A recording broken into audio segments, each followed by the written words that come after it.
एक समय की बात है, एक सुंदर जंगल में जहां ऊंचे पेड़, रंग बिरंगे फूल और दोस्ताना जानवर रहते थे, वहां एक छोटा गिलहरी रहता था जिसका नाम था चिंटू। चिंटू छोटा था, लेकिन उसके दिल में जंगल के सभी जानवरों से बड़ा साहस था। चिंटू को खेलना बहुत पसंद था और वह अकड़ इकट्ठा करना भी। वह अपनी तेजी और साहस के लिए जाना जाता था। लेकिन एक बात थी जो उसे बाकी जानवरों से अलग बनाती थी। चिंटू को किसी भी चीज का डर नहीं था।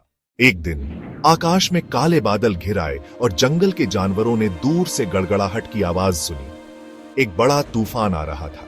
सभी जानवर डर गए। वे शेल्टर की तलाश में दौड़ पड़े। जब सभी जानवर डर रहे थे, चिंटू ने एक विचार किया। उसने फैसला किया कि वह जंगल के दूसरे हिस्से के जानवरों को चेतावनी देने जाएगा, जिन्हें तूफान के बारे में अभी तक पता नहीं था। चिंटू जंगल में तेजी से दौड़ता हुआ, जितना वह दौड़ सकता था वैसे ही चलता गया।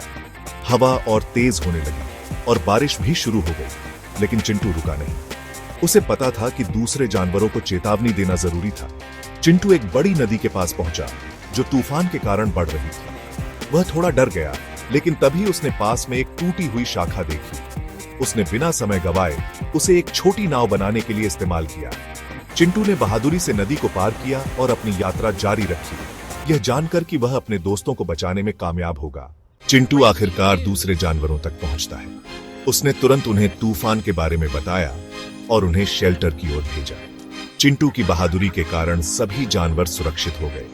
तूफान गुजर गया, लेकिन चिंटू की बहादुरी और तेजी ने सभी को बचाया। अब सभी जानवर उसे सिर्फ उसकी तेजी के लिए नहीं, बल्कि उसकी बहादुरी और दयालुता के लिए भी सराहने लगे।